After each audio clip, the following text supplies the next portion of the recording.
Calorosas saudações, sejam bem-vindos a mais um vídeo. E há determinadas declarações que uma pessoa às vezes olha e pensa: não pode, ele não disse isso. E a verdade é que o título deste vídeo é uma dessas, mas na verdade o líder da Juventude Socialista, Miguel Costa Matos, disse praticamente isto. É verdade, sim senhor. Ainda vamos ouvir falar muito de António Costa, e não sei se para o bem ou para o mal, pero no caso dele deve ser para o bem. Portanto, vamos reagir a este excerto de entrevista que Miguel Costa Matos deu, creio que foi hoje ou foi ontem, enfim. É uma entrevista muito recente. Portanto, vamos então ouvir as declarações do líder da JS relativamente ao primeiro-ministro demissionário. Sem mais demoras, vamos escutar. E, portanto, a pessoa está, de certa forma, acusada perante a população em geral. Então a pessoa devia ter o direito a pedir que o seu caso seja apresentado a um juiz para que as provas sejam, enfim, pensadas e que haja uma decisão. Tal como houve agora, em que se disse que havia um conjunto de crimes e que depois o juiz anulou um conjunto das acusações que o Ministério Público fez. E não se pode... Olha-se para outros casos em que vemos... Sim, mas atenção, isso é o procedimento natural da Justiça e é importante perceber outra coisa, que é, lá por o Ministério Público ter retirado as acusações que existiam não só a António Costa, mas também a outros arguidos no caso da Operação Influencer, isso não significa que eles não continuem a ter acusações, não é? Portanto, essa é a primeira coisa. Como o facto de andarem a dizer, porque se enganaram na escuta e tal, afinal aquilo, enganaram-se, o call center era diferente, mas o que não invalida que o nome de António Costa seja avisado nas outras 20 e tal escutas em que indiciam o mesmo como suspeito no caso, não é? Portanto, pormenor importante. Do PS, do PSD e de outros partidos, em que se vê que saiu a público uma notícia há 5 anos e ainda hoje não fizeram uma única acusação, não constituíram alguém como arguido. E no nosso registro, no nosso Código de Processo Penal, já existe a disposição que, quando alguém é constituído arguido, existe um prazo de 6 meses para terminar a investigação, fazer a instrução e ser apresentado a um juiz. O que eu mais gosto neste caso é ver alguém ligado ao Partido Socialista, não é? Com um cargo de responsabilidade, que no final do dia dá uma declaração de que muitos socialistas, nomeadamente José Sócrates, já usufruíram, não é? No caso de Sócrates, com a questão da prescrição dos crimes ao qual o mesmo estava indiciado na justiça portuguesa, foi um benefício total. Portanto, não deixa de ser interessante, não é? Portanto, aqui a conjuntura jurídica que ele menciona, embora tenha alguns pontos verídicos, é verdade, sim senhor. Por outro lado, não deixa de ser curioso que António Costa, que o mesmo está aqui a defender, antigo número 2 de José Sócrates esse, que beneficiou dessas mesmas falhas a nível da justiça portuguesa. Que, sejamos honestos, funciona de forma mais lenta que o William Carvalho. Mas isso não existe se o Ministério Público não tornar alguém arguido. E, portanto, nós também não podemos permitir que alguém veja o seu bom nome arrastado na lama indefinidamente. E isso é algo que, em nome da nossa democracia, em nome do bom nome, porque hoje é fulano tal, mas amanhã pode ser qualquer um de nós. Ele tem razão, não é? Porque nós devemos ter a questão da honra e o direito ao bom nome, etc, etc. Agora, vamos analisar isto de um ponto de vista prático, não é? É um bocado complicado. Eu não vou dizer acusar, mas alguém suspeitar do bom nome ou da honra de alguém, nomeadamente quando esse alguém, volto a frisar, era o número 2 de José Sócrates, tinha como assessor, aliás, tinha como chefe de gabinete o antigo assessor económico de José Sócrates, em que esse mesmo chefe de gabinete tinha 80 mil euros em garrafas de vinho. Eu, por acaso, quando quiser que os meus futuros filhos comecem a poupar dinheiro, eu não lhes vou oferecer um milheiro, vou-lhes oferecer uma boa garrafa de vinho Bafarela, que é para eles começarem lá a guardar as notas e as moedas, e assim ninguém desconfia que o dinheiro está lá dentro. Se calhar foi assim que o Vítor Scária, o chefe de gabinete do António Costa, foi acusado. Portanto, efetivamente é verdade, qualquer pessoa deve ter proteção ao seu bom nome. Agora, torna-se um bocadinho complicado, e estou a ser simpático quando digo um bocadinho, quando o chefe de gabinete era assessor económico do Sócrates, quando a pessoa visada era o número 2 de José Sócrates enquanto Ministro da Administração Interna, quando o próprio António Costa tentou interferir na Justiça há 2 semanas atrás e há 20 anos atrás no processo Casa Pia. Portanto, torna-se um bocado complicado, não é? Torna-se um bocado complicado António Costa e bom nome estarem na mesma frase, sem ter a palavra não no meio, não é? Pergunto agora se o Primeiro-Ministro esteve bem a apresentar a demissão. Bom, eu tenho pena, porque nós perdemos o nosso Primeiro-Ministro. Acho que é uma pessoa extremamente capaz, é a pessoa a quem os portugueses depositaram confiança para podermos governar até 2026, não é? E, portanto, eu acho que o país perde com a demissão de António Costa, sem dúvida. eu, se me permitem, peço desculpa, vamos só ouvir isto novamente. A pessoa a quem os portugueses depositaram confiança para podermos governar até 2026, não é? E, portanto, eu acho que o país perde com a admissão de António Costa, sem dúvida. Bom, cada um tem direito à sua opinião, não é verdade? Mas, em todo o caso, António Costa demitiu-se porque quis, ninguém o obrigou a demitir-se, não é?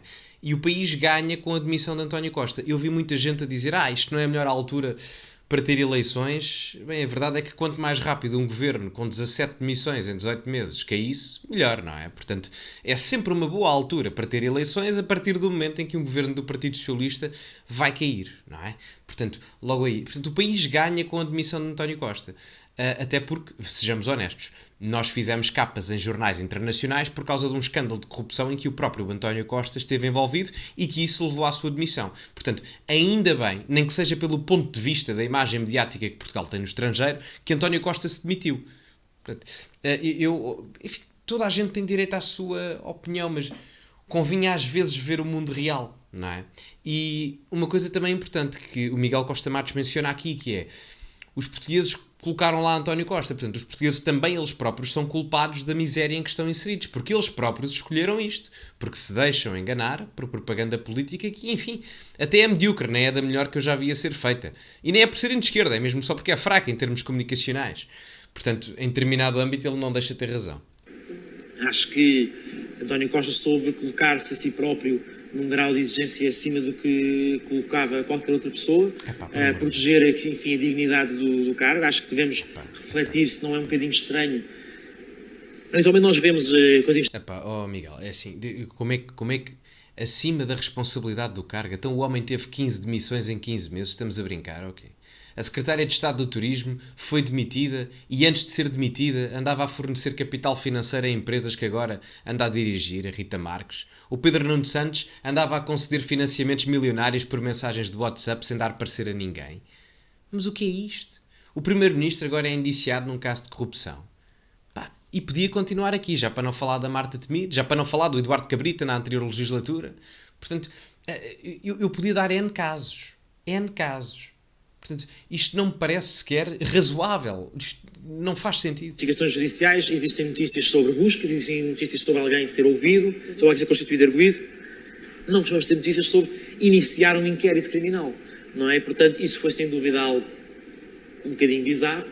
Percebo que António Costa queira sair para poder esclarecer, para poder defender o seu bom nome e proteger também as funções de Primeiro-Ministro, em vez de fazer algo que seria certamente acusado pela oposição de estar agarrado ao cargo, de poder estar a manchar o prestígio das instituições democráticas.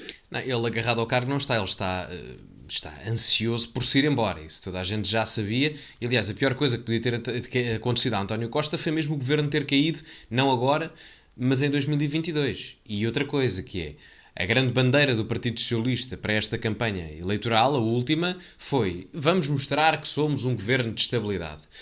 E, curiosamente, o governo da estabilidade, com uma maioria absoluta, teve 17 demissões e teve 2 quedas de governo em 2 anos. Uma em 2021 e outra em 2023. Portanto, no espaço temporal de pouco mais de 24 meses. Bom, se isto é estabilidade, efetivamente, bom, a mudança é a única constante da vida. Se formos ver por esse prisma filosófico, até faz sentido, não é? Portanto, se calhar até tens razão dentro desse ponto de vista. Enfim, acho que ele fez aquilo que é o melhor para a democracia, embora saia o país a perder com isso. Por amor de Deus, ó Miguel, por amor de Deus. Já agora, consideras precipitado o fim da carreira política de António Costa, ou esta, como ele referiu no comunicado ao país, que não iria muito provavelmente ter mais cargos executivos? Consideras precipitada essa decisão? Graças a Deus. Eu não sei o que é que ele vai responder, mas graças a Deus. Graças a Deus, graças a Deus. Eu não considero precipitado, até considero tardio, não é? Vocês sabem que eu costumo dizer nunca é tarde para chegar tarde. No caso da demissão de António Costa, nunca seria cedo para chegar cedo, não é? Portanto, a demissão de António Costa vem mesmo com 8 anos de atraso. Já para não falar que ele já foi Ministro da Justiça do Guterres e Ministro da Administração Interna do José Sócrates. Portanto, é uma panóplia de cargos de currículo e de companhias muito boas. Espetacular, não é? Espetacular. Neste contexto? Não, é uma decisão, é uma previsão de que a nossa justiça funcionando a quantidade de anos que demora para julgar qualquer tipo de casos, que ele próprio, enfim, está a gerir as expectativas dele próprio e de todos nós sobre quando é que este caso verá, enfim, a sua devida conclusão. Eu acho uma piada, porque a malta do PS agora está incessantemente a criticar a justiça portuguesa, quando eles próprios têm um controle alegadamente indireto sobre a própria justiça, não é? Não é por acaso que, por exemplo, os juízes do Tribunal Constitucional são maioritariamente nomeados pelo Bloco Central. Só neste momento 10 dos 13 juízes são nomeados pelo Bloco Central, em 4 é do PS, 6 é do PST. Portanto, não me venham dizer que não há condicionamento, ou pelo menos uma alegada tentativa indireta de condicionar a justiça por parte do próprio Partido Socialista. Portanto, isso é tirar areia para os olhos da malta, não é? Como se fossem dois organismos completamente dispares e que não se influenciam um ao outro. Ainda para mais em Portugal, não é? Que é a bandalheira que nós sabemos que é em termos de justiça, não é? Enfim. Mas eu acho que muitos portugueses esperam que este caso possa ser esclarecido o quanto antes, e que António Costa, enfim, com base nisso, depois possa ser livre de tomar as escolhas políticas que entender. E acho que ainda vamos ouvir muito falar de António Costa em Portugal e não só. Epá, não pode. Esta parte final, como assim? Como assim? Ainda vamos ouvir falar muito de António Costa. É verdade, nós nos últimos 10 anos também continuámos a ouvir muito falar do José Sócrates, etc. Pode ser que sim, pode ser que sim. Agora, não é pelos melhores motivos. Eu até vi uma citação desta entrevista que o Miguel Costa Matos deu, em que ele dizia, não está nesta parte, se calhar está noutra, mas em que ele dizia... Qualquer coisa, peço desculpa se estiver errado, retifiquem-me ou mandem para o polígrafo. E ele diz qualquer coisa como os empresários portugueses gostam deste socialismo que o PS criou. Como assim, companheiro? Como assim? Não é? Não gostam. Não gostam. De uma forma genérica, macro, não é? Falando, a percentagem de carga fiscal do PIB é maior de sempre. Como é que o empresário, impulsionador da criação de riqueza nacional, que depois permite a redistribuição que o próprio Partido Socialista diz que quer fazer, como é que se vai sentir confortável na maior carga fiscal em termos de percentagem do PIB que o país já viveu? Bem, enfim. Já agora, malta, subscrevam o canal, hein? Se ainda não o fizeram. Ajuda imenso, ajuda imenso. Metam like no vídeo também, porque também ajuda imenso, não é? E partilhem o vídeo com aqueles que conhecem, com aqueles que não conhecem, com o António Costa, enfim. Partilhem o vídeo, subscrevam o canal, metam like. Sigam-me nas redes sociais, elas... estão aqui a aparecer. Podem seguir também no meu canal do WhatsApp. Vou ter um evento em Oeiras dia 29, uma palestra sobre imigração na Assembleia Municipal. Eu vou dar mais informações nas minhas redes sociais, portanto sigam-me lá. E pronto, meus amigos, comprei a minha nova merch, suetes a dizer português de bem e Deus, Pátria e Família, essas coisas bonitas que vocês gostam. E ficamos por aqui. Mais uma vez, meus amigos, like, subscrevam e partilhem. E como é habitual, cultivem-se. E até à próxima.